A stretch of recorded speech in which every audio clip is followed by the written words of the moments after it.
ஆஹா, திருப்பிட்டாங்கய்யா, திருப்பிட்டாங்களே. திருப்ப வேணாங்கிறீங்க? திருப்பிட்டு கேள்வி வேற.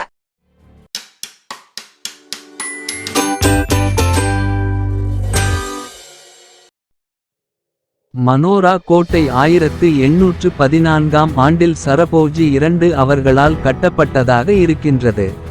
சரபோஜி II மராத்திய மன்னர்களின் வாரிசு, மிகுந்த புரட்சிகரமான ஆட்சியாளர் ஆவார். அவர் தன்னுடைய ஆட்சி காலத்தில் தமிழ் நிலத்திலான கடல் பயணிகளை பாதுகாப்பதற்கான முக்கிய கோட்டாக இந்த மனோரா கோட்டையை கட்டினார். இதன் மூலம் அவர் கடலோர பகுதி மற்றும் வர்த்தக பாதைகளை காப்பாற்ற முயற்சித்தார். அதனால் கோட்டையின் அமைப்பு மிகுந்த பாதுகாப்புத்தன்மை கொண்டது. இந்த கோட்டை அந்த காலத்தில் கடலோர பயணங்களுக்காக பாதுகாப்பு வழங்கும் முக்கிய தளமாகவும் பயன்பட்டது. கோட்டையின் வடிவமைப்பு மற்றும் மேலும் அதிசயமாக அமைந்துள்ளது. கோட்டை நிலப்பரப்பில் 75 அடி உயரத்துடன் அமைந்துள்ள 8 அடுக்குகளை கொண்ட ஒரு கோபுர வடிவமைப்பில் அமைக்கப்பட்டுள்ளது. இது புறத்தில் செங்கற்கள் மற்றும் சுண்ணாம்பு பொருட்களால் கட்டப்பட்டது, அதனால் கோட்டை மிகுந்த வலிமையையும் அழகையும் பெற்றது. மேலும் கோட்டையின் மேலே உள்ள 4 மாடிகளில் சிறந்த பார்வை இடங்கள் உள்ளன. இங்கு இருந்து கடல் காட்சிகளையும் சுற்றியுள்ள பசுமையான நிலப்பரப்புகளையும் காணலாம். கோட்டையின் மேல்நிலையிலிருந்து கடல், நிலம் மற்றும் அதனைச் சுற்றியுள்ள பசுமையான பரப்புகளின் அழகான காட்சிகளை அனுபவிக்க முடிகிறது. இதனால்தான் இன்று இந்த கோட்டை ஒரு முக்கிய சுற்றுலா தலமாக மாறியுள்ளது. சரபோஜி II மற்றும் அவரது வாரிசுகள் இந்த கோட்டையை மதிப்பிடுகின்றனர். அந்த காலத்தில் இந்த கோட்டை ஒரு போர்க்கோட்டையாக இருந்தது, மேலும் இது பிரிட்டிஷ் கிழக்கு இந்திய கம்பெனி மற்றும் மற்ற நாடுகளின் கடல் பாதுகாப்புக்கு முக்கியமான இடமாக செயல்பட்டது. கோட்டையின் அமைப்பில் இருக்கும் பாதுகாப்பு வசதிகள் அதை கடல் வழியிலான போக்குவரத்து மற்றும் வர்த்தக கப்பல்களுக்கான ஒரு பாதுகாப்பு முனையாக மாற்றியது. இங்கு பார்வையிடுவதற்கு வரும் மக்கள் அந்த காலத்தில் இதன் மீது நிறைந்த வரலாற்று பொருளையும் அதன் பாதுகாப்பு திறனை உணர முடிகின்றது. மேலும் கோட்டையின் அழகிய கட்டிடக்கலையில் மராத்திய கலாச்சாரத்தின் முக்கியத்துவம் தெளிவாக காட்டப்படுகின்றது. இந்த கோட்டையில் உள்ள சுண்ணாம்பு செங்கற்கள் மற்றும் மணல் வீதிகள் பண்டிகைகளின் மற்றும் வரலாற்றின் ஒரு பிரதிபலனாகும். இந்த கட்டிடத்தின் ஒவ்வொரு பகுதியும் அந்த காலத்தின் முக்கிய கட்டிடக்கலை முறைகளை வெளிப்படுத்துகின்றது. கோட்டையின் வெளிப்புறமான பாகங்கள் மிகவும் வலிமையானவை, மேலும் அவை போர் கப்பல்களின் தாக்குதல்களுக்கு எதிராக இராணுவத்திற்கு பாதுகாப்பு அளிக்க முடியும். இன்றும் இந்த கோட்டை அதன் முக்கியத்துவத்தை தருகிறதென பார்க்கப்படுகிறது. அரசு மற்றும் தொல்லியல் துறை இதை சரியான முறையில் பராமரித்து வருகிறது, மேலும் மக்கள் மற்றும் சுற்றுலா பயணிகளுக்கு இதில் வரலாற்று கற்றலுக்கு உதவி அளிக்கின்றன. கோட்டையின் சுற்றியுள்ள பகுதிகளில் சிறந்த சுற்றுலா வசதிகள் உருவாக்கப்பட்டுள்ளன. சுற்றுலா பயணிகள் கோட்டையின் வளரும் அழகையும் அதன் வரலாற்றையும் காணலாம். மேலும் இங்கு இருந்து பார்வையிடும் கடல் காட்சிகள், கோட்டையின் மேல் இருந்தும் பகிர்ந்து கொள்ளப்பட்ட பார்வை இடங்களும் பார்வையாளர்களுக்கு ஒரு மறக்க முடியாத அனுபவத்தை அளிக்கின்றன.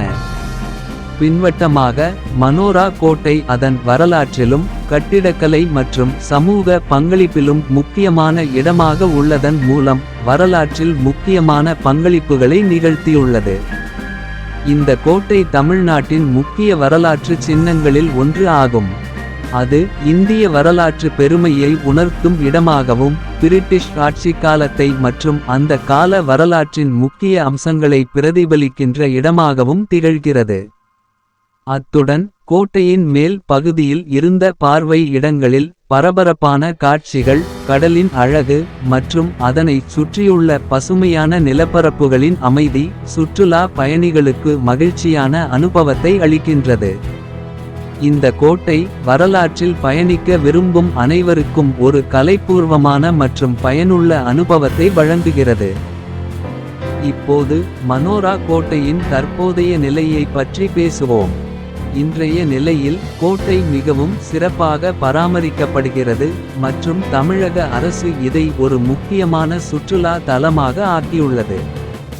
கோட்டை மீதான சீரமைப்பு பணிகள் அதன் வரலாற்றை வெளிப்படுத்தும் விதமாகவும் சுற்றுலா பயணிகள் தங்களுக்கு இங்கு வரலாற்றை அறிய உதவும் வகையில் மேற்கொள்ளப்படுகின்றன.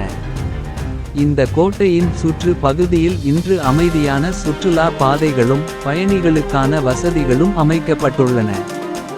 இதற்கு வருபவர்கள் கோட்டையின் மேல் பகுதியிலிருந்து சுற்றியுள்ள நிலப்பரப்புகளை மிகவும் அழகாக பார்வையிட முடிகின்றது. மனோரா கோட்டையின் அமைப்பு அதன் பாதுகாப்புத்தன்மையையும் அழகையும் இணைக்கின்றது. இது வெறும் ஒரு கோட்டை மட்டுமல்ல, இதன் சுழற்சி மூலம் வரலாற்றின் படிமங்கள் அனைவரிடமிருந்தும் பகிரப்படுகின்றன. இங்கே பார்த்துவிட்டு பயணிகள் அந்த கால கட்டிடக்கலை முறையைப் பற்றி அறிந்து கொண்டிருக்கும் போது அவர்கள் உணர்வுபூர்வமாக கடந்த காலத்துடன் தொடர்பு கொள்ள முடிகின்றது. கோட்டையின் கட்டுமானத்தில் இருக்கும் செங்கற்கள் மற்றும் சுண்ணாம்பு அந்த காலத்தின் பொருட்களின் வலிமையை காலத்தின் காலத்தை கடந்து தாங்கி வருகிறது. கோட்டையின் தற்போதைய பார்வையாளர்கள் தங்கள் பயணத்தின் போது இந்த கோட்டையின் வரலாற்றைப் பற்றி மேலும் அறிந்து அதை சுற்றி நடந்த முக்கியமான வரலாற்று சம்பவங்களை கண்காணிக்க முடிகின்றனர். கோட்டையின் உள்பகுதி, சுவர்களின் வண்ணங்கள் மற்றும் கட்டுமானத்தில் உள்ள அழகிய ஆடம்பரங்கள் வரலாற்றின் ஒளியை தாங்கி நிற்கின்றன. இதில் வரலாற்றை அறிந்து கொள்ளும் சுற்றுலா பயணிகள் அந்த காலத்தில் எப்படி வர்த்தக கப்பல்களுக்கு பாதுகாப்பு அளிக்கப்பட்டு வந்தது என்பதையும் கோட்டையின் பங்கினைப் பற்றி தெரிந்து கொள்வதையும் காண முடிகின்றனர். கோட்டையின் கட்டிடக்கலை அதன் அரபு, மராத்திய மற்றும் யூரோப்பிய வடிவமைப்புகளின் கலவையை வெளிப்படுத்தும் வகையில் அமைந்துள்ளது. கோட்டை ஒப்பிடும்போது அதற்குரிய ஒவ்வொரு அடுக்கிலும் பொருத்தமான இடங்கள் இருக்கின்றன. கோட்டையின் முக்கிய பகுதிகளில் அந்த காலத்தில் நடைபெற்ற சர்ச்சைகள் மற்றும் முக்கியமான போர்களின் காட்சிகள் புகைப்படங்களாக மற்றும் விளக்கப்படங்களாக சித்தரிக்கப்பட்டுள்ளன. இது வரலாற்று பயணிகளுக்கு மேலும் கல்வி அளிக்கும் இடமாகவும் அறிய வேண்டிய இடமாகவும் திகழ்கின்றது. இந்த கோட்டை வரலாற்றின் பகுதி அதன் வெற்றி மிக்க போர்க்காலங்களின் விளக்கமாகும். கடல் பாதுகாப்பு என்ற முக்கியத்துவம் அந்நோக்கில் பங்குபற்றிய பண்டிகைகள் மற்றும் போர்க்களங்களின் முக்கியத்துவத்தை வேறுபடுத்துகின்றது. 19ஆம் நூற்றாண்டின் பின்னணியில் பிரிட்டிஷ் ஆட்சியின் போது இந்த கோட்டை மிகவும் வலுவான பாதுகாப்புத்தன்மையுடன் இருந்தது. அதே சமயம் அவற்றின் எதிராக பல போராட்டங்களையும் தாங்கியது.